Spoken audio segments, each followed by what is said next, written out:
Hello बच्चों, स्वागत है आपके अपने चैनल जगबोर्ड प्रिपरेशन में।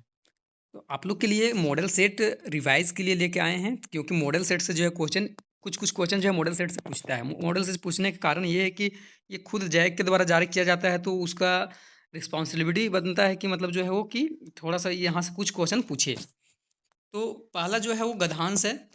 बोला है कि विज्ञान की प्रगति से आधुनिक सुख साधनों में पर्याप्त वृद्धि होता है। ठीक है ना? विज्ञान की जो भी प्रगति होता है उससे आधुनिक सुख साधनों में तो पर्याप्त वृद्धि होता ही है विज्ञान की प्रगति से। लेकिन इन साधन का उपयोग करके के जो मानव जो है उसका बुद्धि जो है कुंठित हो जाता है। जिस तरह की जैसे कि मान के लिए कभी मोबाइल है, फ़ोन है, ये सब पहले नहीं था। तो विज्ञान के आधुनिक प्रगति के कारण ये चीज़ आया। अब ऐसे में मानव क्या है कि हमेशा मोबाइल में ही लगा रहता है। इसके असंतुलित उपयोग के से जो मनुष्य के शारीरिक और मानसिक दोनों पर जो है वो बेकार का प्रभाव पड़ता है।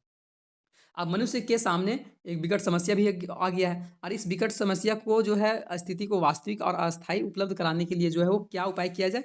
तो एक ही रास्ता दिखाई देता है कि ये उपाय किया जाए। कौन उपाय?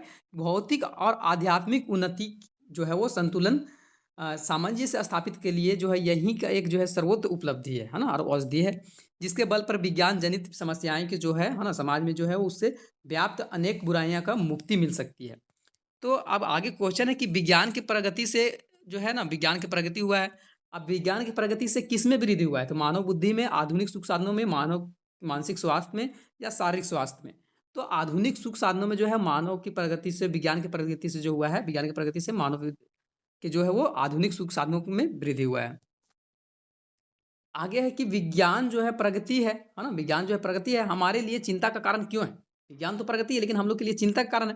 तो चिंता का कारण इसलिए है कि इससे मानव बुद्धि कुंठित हो गया है, शारीरिक स्वास्थ्य में गिरावट आ गया है, मानसिक स्वास्थ्य में गिरावट आ गया है। ये जो है ये सभी का सभी आंसर सही हो जाएगा। अब आगे बोला है कि उपयुक्त गद्यांश के लिए जो है उपयुक्त शीर्षक देना है। तो क्या शीर्षक होना चाहिए आपके हिसाब से, नाम बताइए? तो इसके जो है वो अस्थायी सुख, वैज्ञानिक प्रगति व अध्यात्मक, विद्यार्थी जीवन में अनुशासन या विज्ञान जनित उपलब्धियाँ। तो इसका जो सही आंसर हो जाएगा वो अ, वैज्ञानिक प्रगति भी हो जाएगा और विज्ञान जनित उपलब्धियाँ भी है। दोनों में से आप किसी पर भी एक अपना नाम लगा सकते हैं। आगे है कि विज्ञान जनित बुराइयों से मुक्ति कैसे मिल सकती है? तो वैज्ञानिक प्रगति से, आधुनिक सुख साधनों के उपयोग से, भौतिक और आध्यात्मिक उन्नति से में जो है संतुलन सामंजस्य स्थापित करके या आधुनिक जीवन शैली को अपना के। मतलब तो इसका जो वैज्ञानिक जनित बुराइयों से मुक्ति जो मिल सकता है, भौतिक और आध्यात्मिक उन्नति का संतुलन जो है, संतुलन बना के रखे, तो जो है उन्नति और मुक्ति मिल पाएगा। आगे है कि चढ़ रही है धूप गर्मियों के दिन, है ना? चढ़ रही है धूप गर्मियों के दिन, दीवा का तमत माता रूप, है ना? उठी सुलझाती हुई लू और रुई जो है, रुई का जो जलती हुई भूख, है ना? गर्द चिनगी छा गई है, पराया हुआ दोपहर व तोड़ती पत्थर। तो तोड़ता पत्थर चैप्टर से है ये, है ना? तो कवि किस ऋतु का बात कर रहा है? कवि जो है इसमें किस ऋतु के बारे में बात किया है तोड़ती हुई पत्थर में? तो शीत ऋतु, वर्षा ऋतु, वसंत ऋतु, ग्रीष्म ऋतु। तो गर्मी का बात किया गया है। ग्रीष्म ऋतु का जो है पत्थर जो है वो जो है टूट जाता है धूप की वजह से। तो यहाँ जो है, यहाँ वह जो है किसके लिए बात हुआ है? एक स्त्री के लिए, एक पुरुष के लिए, एक बच्चा के लिए या एक वृद्ध व्यक्ति के लिए? तो वह जो है वो स्त्री के लिए बात हुआ है, तो यहाँ स्त्री हो जाएगा। उपयुक्त पदांश के लिए सबसे उपयुक्त शीर्षक, उसके लिए जो है वो शीर्षक क्या मतलब होना चाहिए? रुई, चिंदगी, तोड़ती पत्थर या दोपहर? तो तोड़ती पत्थर जो है वो सही आंसर हो जाएगा। आगे है, यहाँ पत्थर जो है किसका प्रतीक है? स्वतंत्रता का, कठिनाई का, शौर्य का, साहस का? तो पत्थर जो है वो कठिनाई का प्रतीक है। आगे है रचनात्मक और लेखन अभिव्यक्ति और माध्यम से, जो कि इसके लिए वीडियो बना दिए हैं। आप लोग नहीं देखे तो प्लीज़ वहाँ से देख लीजिए, जो बहुत फ़ायदा होने वाला है। आप लोग अगर पूरा वीडियो वो देखते हैं, 2 वीडियो आप लोग के लिए बनाए हैं। एक ऑब्जेक्टिव बुक से बनाए हैं और एक जो है ऑब्जेक्टिव जो है वो अभिव्यक्ति और माध्यम से बनाए हैं, जो कि मोस्ट इम्पोर्टेंट है। प्लीज़ देख लीजिएगा वहाँ। प्राप्त संदेश का कूट वाचन कौन करता है ना? ये क्वेश्चन वहाँ जो है वो बताए हैं। तो आप लोग देखे होंगे तो बताइए, प्राप्त संदेश का कूट वाचन जो है प्राप्तकर्ता करता है। सही आंसर हो जाएगा प्राप्तकर्ता। नहीं देखे होंगे तो जाके एक बार प्लीज़ देख लीजिएगा। उसका बाद अगर नहीं आएगा ना, तो आप आके कमेंट में बता दीजिए कि नहीं आया। लाइव शब्द का अर्थ क्या होता है? लाइव का मतलब क्या होता है? तो जिसका जो सीधा प्रसारण होता है, सीधा जो है प्रसारण किया जाता है, उसको हम लोग लाइव बोलते हैं। आगे है सबसे ऊपर बाईं ओर प्रेषक भेजने वाला का नाम व पता लिखा जाता है। ऐसा किस तरह का पत्र में जो है लिखा जाता है? तो प्रार्थना पत्र, कार्यालय पत्र, संपादकीय पत्र या व्यक्तिगत पत्र? तो व्यक्तिगत पत्र में होता है। आगे फीचर से संबंधित निम्न में से कौन-सा कथन जो है सही नहीं है? है ना? ये क्वेश्चन भी वहाँ बताए हैं आप लोग को, देख लीजिएगा प्लीज़ वहाँ। तो फीचर में जो है लेखक जो है अपने विचार डाल सकता है। फीचर का एक लेखन एक तय ढाँचा या फ़ॉर्मूला होता है। फीचर का कोई मुख्य उद्देश्य मनोरंजन करना होता है। फीचर आमतौर पर समाचार रिपोर्ट से बड़े होते हैं। तो इसका जो राइट आंसर है वो फीचर का जो है तय ढाँचा या फ़ॉर्मूला जो है ये गलत बात है ना? फीचर में कोई भी ढाँचा तय नहीं होता है। ये क्वेश्चन बताए हैं। निम्न में से कौन-सा कार्य जो है संपादक का नहीं है? संपादक का काम जो है कौन नहीं है यहाँ में से? तो निष्पक्ष भाव का समाचार छपवाना, प्रथम पृष्ठ पर छपे वाले अखबार का क्षेत्र से इकट्ठा जो खबर है उसको इकट्ठा करना जो है संपादक का कार्य नहीं होता है।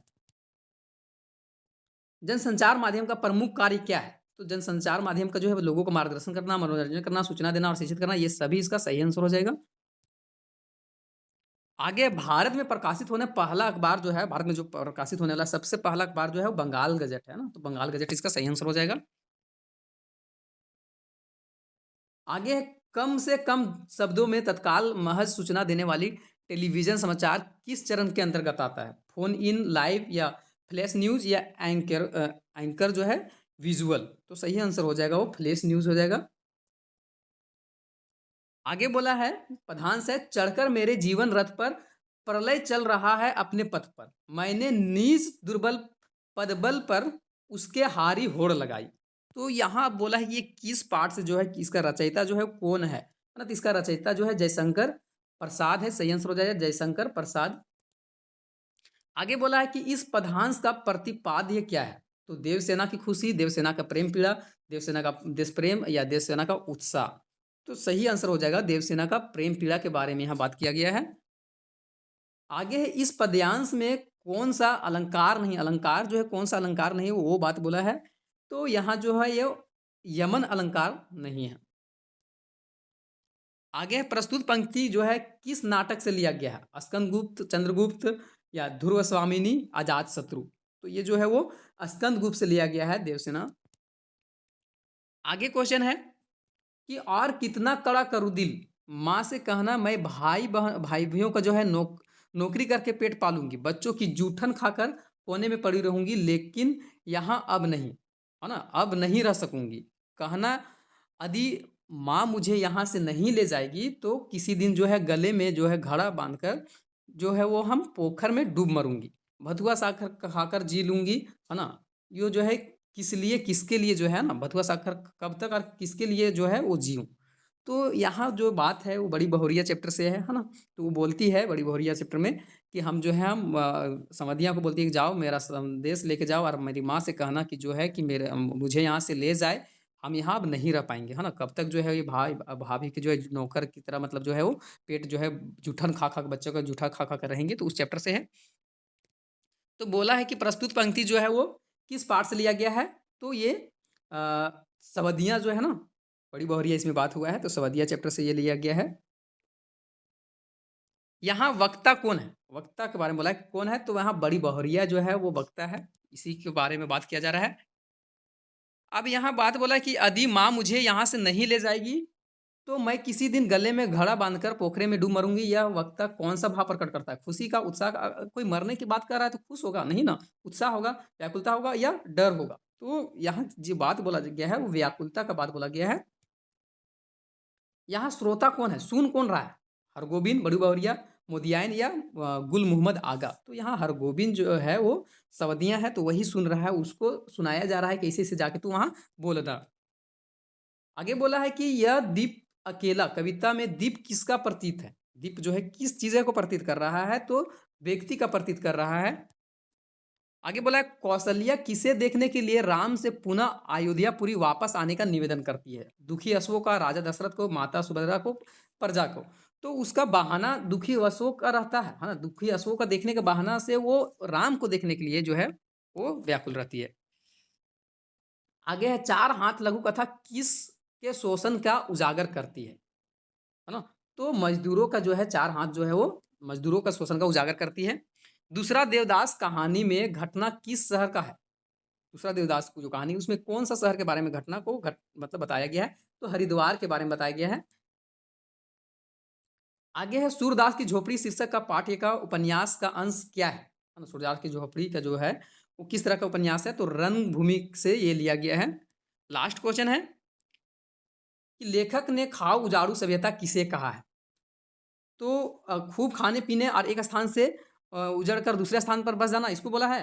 कि जीवन मूल्यों को ताक पर रखकर विश्वास का अंधी दौड़ में शामिल होने को कहा है, तो इसका सही आंसर बी हो जाएगा। तो ये तो आप लोग का मॉडल सेट का ऑब्जेक्टिव क्वेश्चन था, जो कि इससे पूछ सकता है ना? अगर चैनल में पहली बार थे तो चैनल को सब्सक्राइब कर लीजिए ताकि आने वाला और भी सब्जेक्ट का वीडियो जो है आपको सबसे पहले मिलेगा।